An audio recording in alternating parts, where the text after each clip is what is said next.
Hey everybody, Edo here, and I am excited today because I have Patrick, leader of Leader Games, on the phone. How's it, or Skype, I guess? How's it going, sir?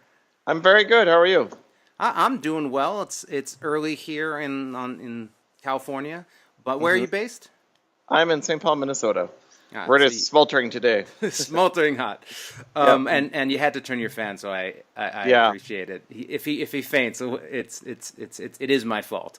Um, so you have been a growing name in the board gaming scene on huge success on Kickstarter with Vast and Root, and just doing tons of things right. And I wanted to talk a little bit about your story and walk through it. Yeah. And then I've got some other things I'm curious about. But to kick things off, you started pretty small on Kickstarter, right? You had an hmm original campaign for Trick or Treat or Trick or Treat. Trick or treat. Yep. Can you And can you it walk through that for us? yeah. So it was. I had just come off of publishing through Minion Games. It was James Manthe's company. He had published my game Five Fingered Severance. Probably about 2 years before then. 3 years before then. I had been trying to get another game published after that. It wasn't super successful commercially, Severance. So it was tough, and I saw the prominence of Kickstarter rising, and I decided that was for me too, and threw together. I had a bunch of prototypes at the time, some of which I might go back to, but at the time I had this double deck card game called Trick or Treat. It was 100 cards, a little bit of a worker placement game, a little bit of set collection, and I put that together and put it on a Kickstarter. And that had a pretty low target. I think you were saying it was thirty five It was hundred like bucks. it was 3,000 was the target, and I think I did the 3,500. I'm going to look it up now because I'm interested in knowing how well it did. But yeah, so I did 3,500, which Huh. I mean, I liked it. I thought it was great. 3,800, sorry. To me, it was exciting because I was still really new to the process, and I had learned a lot from James about publishing and about how to sell a game and how to talk about a game so people would buy it. Um, but I feel like I was still like learning a lot. So by having a low goal like that and getting a low goal like that, obviously it'd been great if it took off. But by having it small like that, I was able to like take more risks with my money and not worry about the consequences much because we had savings that could cover that at the time. So Right, and I um, mean, you had 100 and it was 167 backers. I mean, I mean, Kickstarter, the whole scene and the platform has grown and changed since when you did that campaign. But at the yeah, same time, it speaks to a small card game campaign with a look and a theme. And I don't see any reason if somebody couldn't have a similar if they were aiming that small, right? If they're like, yeah, hey, I'm looking for 150 people and $3,000. Um, that's still very accomplishable on Kickstarter these days, I think. yeah, totally, totally. And Maybe so in a day. you're working full time. I mean, this is just hobby for you at this point, right? Yeah, at that point it was. In fact, right around the time I received, like it was like a quarter pallet of games because we only printed 1,000, and 1,000 double decks is not very big. Um, a friend of mine runs a toy company in town, and he received it at his loading dock, and we went and picked it up. But my daughter was like 2 months old at the time, so I was shipping games. Like holding my daughter with one arm and putting games in envelopes with the other arm at my dining room table. So, but it was a lot of Awesome. fun. Yeah. Yeah, and so you're doing this sort of part time, and then comes along Vast, right? hmm And that was a monster campaign, 150, $148,000, hmm almost 3,000 backers. That's a seriously excellent campaign. And at that point, you were still working Yeah. professionally. And I recall you and I having a conversation at the time where you were basically trying to decide whether or not you should quit your job or leave your Yeah. job or not go back to your job or whatever the thing was at the time. And you were Yeah. really going back and forth on what you were going Yeah. to do. Like I do. Yes, it's not uncommon for you. But but can you, for I, those curious, could you take people through what you were thinking yeah. and So I actually left my job in March of 2015, and that was right before that campaign. That campaign was in what September of 2015, if I remember right. And so I had the opportunity to work on the game full time as a designer or a developer. And I was looking for a job at the time too, and it's maybe like I was a little burned out for programming, so I was spending a bit of time like just playing video games or getting caught up. And we had a 2-year-old in the house, so it was we were all tired. So I went back to work. I contracted at a place that was like my first corporate job in a long time as a contractor, and it was crazy. Like it was definitely a solid 40-hour a week job. There wasn't much time at work to kind of like take care of like answering customer emails or things like that. There was an hour trip on the bus each way to get there and back home. Maybe more like 40 minutes. And then I'd get home, take care of my daughter, and then like start working on Vast at night. And so I was getting pretty tired, and so then like one day I walked into my boss's office and it's like, I've been working on this Kickstarter thing for a while. I just got back from Gen Con. It was kind of funny because they hired me and I was like, okay, I got to go for like 6 days to this. It was to Gen Con. It was a contract, so they didn't care. They were like, whatever, we just won't pay you while you're gone. And so I came back and I was like, I think this Kickstarter thing's going to work for me. I'm going to go work. I'm going to take 3 days off, which was hilarious. Like 3 days off to run a 100K plus Kickstarter was just a joke. I mean, there was no way to run all that. It's very different than 167 backers. Yeah. There was so many just constant questions and so on. And so I finished the campaign. And then I was like, I kind of like, I looked at how much I had left to cost to print. And I looked at how much we needed to live off of that year. That job paid particularly well, so we were saving a lot of money at the time. And then I went to my parents and said, I'm going to quit my job. And they just started laughing. And I was like, oh no, what did I do? Like, is this really that dumb of an idea? And that, that hurt a little, hearing that, but that was probably the dose of reality I needed. But yeah, we got further along, and I realized I called my parents one night that winter, and realized I was like falling asleep like mid conversation, like because I was just so tired. I was up till 2 or 3 every night, and then getting up at 6 to get on the bus. Been there, man. It's awful. So you start falling apart as a human. Yeah, it is pretty bad. And then you're trying to like raise a person, like to be like not you, like you, not be a monster that's going to work all the time. And so, it was pretty stressful. And then the company, fortunately, just as I was starting to drink the Kool-Aid a little, they got sold, and they laid off. I mean, unfortunately for everyone else, they laid off a bunch of people, and they kept me because I was customer facing and I was doing a good job with the customer facing part. And I, like it's like a couple of months into it, I was like, I can't. This job is insane now. Like I can't do this job and ship this game at the same time. So something's going to break, and so that was what I needed to get out of there. So it was. They were asking me like because people were leaving daily because they laid off so many people, then they were just driving everyone else out, and I was like, so they'd be like, hey, can you do what Science did? And like one of our divisions. And I'd be like, I don't have a PhD. Like, what do you expect from me? Like it took them months to learn the software, so I was like, okay, I'm done. And then I took off. That didn't stick. Well, but those are, when you have a successful campaign, I mean, there's all sorts of futures that might bring, right? Like sometimes you have a successful campaign and it's a high mark, but then everything else goes back to normal. And a successful Kickstarter doesn't mean successful retail, right? So there's a big balance and risk in looking at, hey, I had this awesome campaign, but at the end of and I don't know what the real number is, but maybe, hey, there's 30 grand here of extra money, or 20 or 50 or whatever it was, or none. Yeah.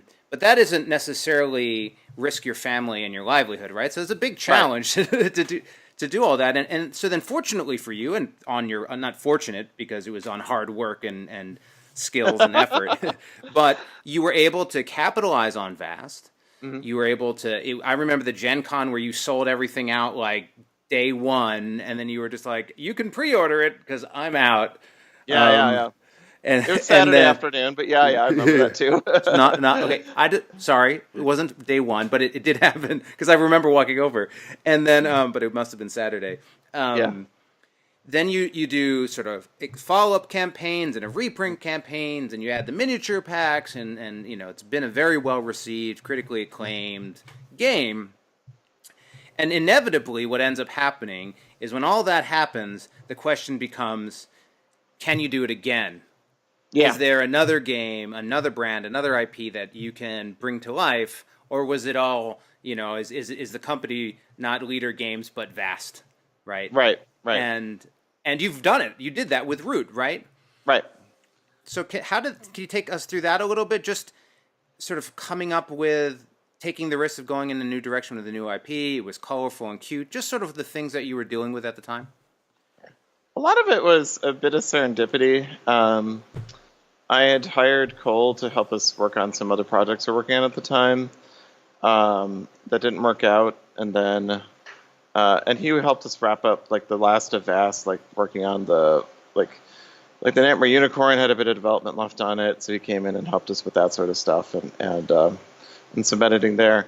And Cole just taking one of my ideas, showed us a prototype, and we said, this looks pretty good. Let's give it a try. And we started working on it. He worked very hard on it. He was just coming off of his PhD. And so he was used to writing and working for, 30, 40 hours of writing. And if anyone who's designed professionally, you can't write rules for more than 10, 20 hours a week. It's just impossible. And, but he and I taught him, how to build the asymmetric, how to build that framework, how to test it, how to test within that framework. And then he kind of took that over and started just iterating the game very quickly. And as a full-time designer, we both had a lot more, we had a lot more opportunity. Some people have asked, question how quickly you developed it. And I think a lot of people are used to working at night on a game, and it's not just about the hours you put in at night. It's the quality of the hours, and it's so much easier as a full-time person to get a quality of time that works faster for developing. If you've ever programmed, it's like that. After 3 hours of programming, you start thinking in code, and it gets faster to program after 3 or 4 hours. And it's that sort of you can kind of shift how your mind works, and then you start developing much faster. So we got a huge head start because of that. Now that I have 5 employees in studio, there was a lot more opportunity to play test throughout the week instead of having to scramble to get a group together. People there, right? Yeah. So there's a lot more opportunity to progress on things, and we're able to go very quickly. Honestly, we probably played the first game of Root for real September of last year, and to have it together that quickly, it's pretty awesome. We did a really good job, and I really, really like the studio's efforts. So yeah, I mean, it's also awesome and also sort of depressing in the sense of no. Herbaceous, just as a I've had games that have been in development for 3 years. I've had games that have been in development for 7 years, and Herbaceous was idea to Kickstarter was 3 months or 4 months. I'd have to go back and look, but it was some miraculously small amount of time, but easily the most successful game we've done, right? So right. it's is it worth the 70 years, or what do you and it's different things, different effort, but sometimes it's that serendipity. Sometimes everything lines up and it works and the decisions are right the first time and the look is right. I mean, I don't know if that's the case for Root, but it comes together. And so Kyle Farron, sorry, just to finish answering your question, Kyle Farron suggested that we do he was just drawing a lot of animals at the time, and we were like, okay, let's just make an animal theme. And that was, if you want to talk about the serendipity, that was really it. So sorry, finish your thought. No problem, and it comes together, right? And so and that was a beast of a campaign, right? That was over 8,000 backers, over $600,000. I mean, that's a lot of money and a lot of backers and a lot of product. Yeah. My shoulder still hurts from taping all those boxes shut. So you didn't? Did you? Yeah, we did most of it. Wow, you guys handled the filming internally. So we warehoused in Atlas Games' warehouse, which is also in St. Paul, and then they were at San Diego Comic-Con the week it came in, and so we ended up getting temps and volunteers that we paid, but people that we knew that just wanted to come in and help. And and so we just pulled them all together. And I like Travis from Atlas Games like was there for most of it, so like he was kind of organizing it, but I was there 60 hours that week, just taping, chucking games into boxes and taping them shut, and then I was going home and editing Vast too. So it was a long week. Yeah, that's crazy. And something else that I thought was interesting, speaking about Root for a second, was so Gen Con wrapped a couple weeks ago, whatever it is, I don't know, and I was struck by your autumn leaf themed booth, I guess hallway, if you call it, right? Like last 2 years, I guess not this just last year, but the year before, you looked like, you had your game, you had playtest tables, you had stacks games, you looked like pretty much every other themed, their own singular game themed shop, right? And with Root, you really went over the top in terms of decorating the space, and then you had the stuffed animals and the game, and I mean, it was really not akin to what sort of the small pubs do, more akin to the themed sort of space of the bigger publishers. Right. Like, how did you come about that decision? Was it worthwhile? Was it like walking away from it? Was it a good idea? Would you do it again? Take us through that process. So there's stuff that's missing that we didn't get, which made me so we were building like a giant cat meeple for the booth, like so it would look like one of the Root cats that we'd put on a pole just to kind of like, hey, it's right here. But that turned out to not be a problem anyway. So it's funny because some people have commented about how Spartan the booth looked, and I was like, so we had 7 pallets on the Atlas truck, and we loaded 6 of them up with Root. And then we're like, okay, anything that goes in the booth will go on this last pallet. But whatever we don't put on there, we can replace with Roots. So everything we put on there, we're like, do we really need this banner? Do we need this stand? Do we need so we stripped out a lot of our booth stuff. We don't normally rent tables. We normally ship tables, and we're like, no, we'll take the tables out. We'll rent some tables. And that's because tables are really expensive. I'm sure you're aware. They're like, for sure. Like $200 or something. Yeah. So we stripped it down to just the bare minimum that we thought. And so I think it's kind of flattering that you say that it looked cool, or it looked more like the other people's effort. So, but yeah, no, I think it was, I think at that point we just were I just wanted to do something arty at that point to get kind of out of the grind of finishing up the Vast development and so on. And so I think that was a good opportunity for us to kind of flex our muscles a little bit. Cole joked about us taking all the empty cardboard boxes on the last day and just working on a group art project where we'd build a giant meeple and then just leave this giant cardboard meeple in the booth and walk away. But saner heads prevailed, so which is good. We actually did a lot of business development on Sunday. A lot of people came through and talked to us about stuff. So I'm glad we were there. Yeah. Once again, we sold out on Saturday. Way more units than we sold Vast the first year, but it was pretty cool. So yeah. I mean, that's how the scaling goes. So well, one thing, if you happen to have after we finish recording, if you send me a couple pictures, if you have some good pictures of the booth, like before and after, I'll slice them in. I have video of the line too. Yeah, I didn't take any, but I'll look for it. Get a couple in there. Sure. So one of the things I was curious about is you make these asymmetric games, but I was looking at your website, and actually you it's like Leader Games, a micro publisher of. What is micro publisher in that context? Are you still a micro publisher? I think we should take that description down. I don't think that's true anymore. I mean, it was a good description, right? When I was doing this amateur or not full time, but even full time. But now there's a few of us, so I better. Oh, sorry, did I just mute myself? I should probably take that down. You're still quiet. Hold on. I can hear you. Can you? Oh, okay, yeah. I muted you by accident, so I was just moving the clip out of the way. So it's not easy to do. But that when you set out originally, you felt that was making individual games. That was what you meant by micro. Yeah. And I took the socially conscious from our public mission statement. It's still in there, but someday I'll get back to that mission. So. And so you now have you have the Vast franchise and games that you're working on. You have Root. And you've grown. You said do you have 5 people now, or do you have more than 5 people now? I have more than 5 people. There are 5 people in the office, and then Kyle Farron works from Utah, and Carol Tan works from Toronto, Canada. So So and, you're growing.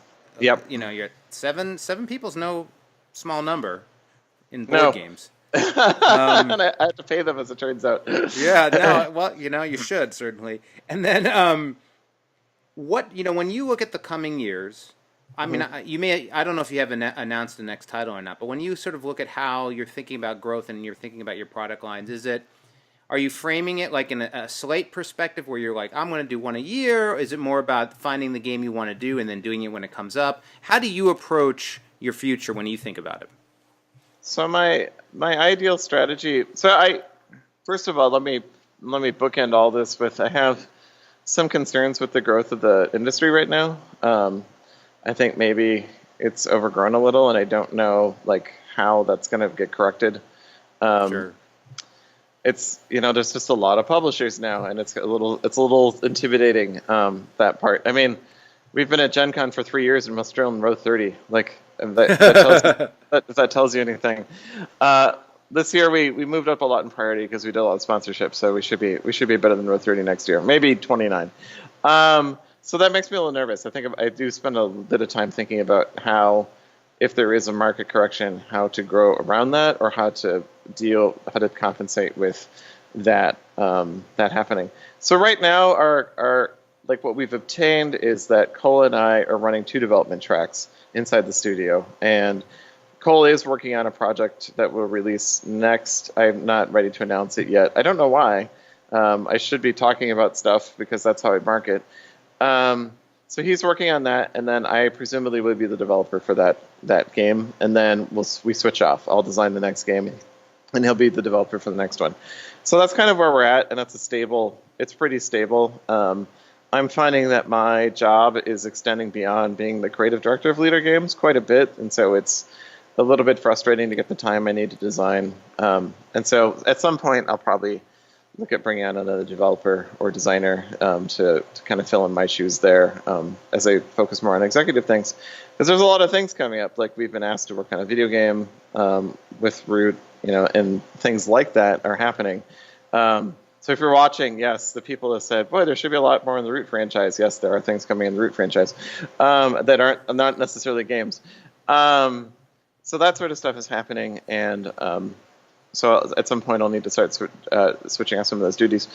A lot of the people that work here are just handling the accounting, logistics of shipping things, things like that. Ultimately, my goal is, if the market will bear it, and that's why I'm thinking about these sorts of things, is I would like to have 3 development tracks with me just feeding projects into each development track based on the games I've worked on over the last 20 years, because I have 20 years of notes built up, and the games that I want to work on going into the future. So plus whatever Cole brings to the table, because Cole brought Root, and obviously, I don't want to argue with that success. Well, no, it's about having trusted people you enjoy working with, and you make games at a very high quality, right? So that's, as long as that's satisfying and fun, it probably works out for you. I'm curious, if you emerge into executive land and you have everything running and operating, and Right. you're directing a company rather than directing a game per se, do you find yourself in a place where you're not as satisfied, or do you actually find that more satisfying? That'll just be something you'll discover over time, I suspect. I do actually like running the business a lot. I enjoy both, and I'll always keep designing at night, so I'm never going to miss designing. So I think it's fine. I think it's fine if I traded that off and if I just managed. But I do. It's like another game, like making money, figuring out how to make money and how to keep the studio open. So there's a bit more stakes than that suggests, but it's interesting. And I don't want to sound greedy. It's just, to me, keeping the company running is about doing what I want to do, not working for someone else, and keeping these wonderful people employed, and working on the stuff that we want to work on. So and not and having that freedom. And so that's why I'm always how do we get more money into the company so I can have more freedom to do what we want to do. So yeah. How's that?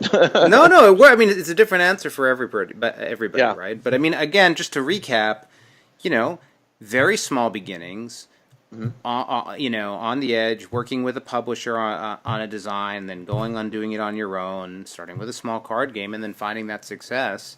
And you've built it into a growing business, and it's not hard to imagine that whatever comes out after Root, whatever the game is, that you'll have another big franchise that you're running around and signing deals with and making movies Right. and all those things. Don't talk about that.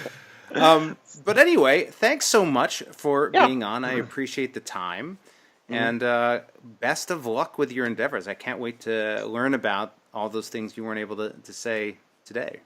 Yeah, great. Thank you very much. All right, and thanks for watching, everyone.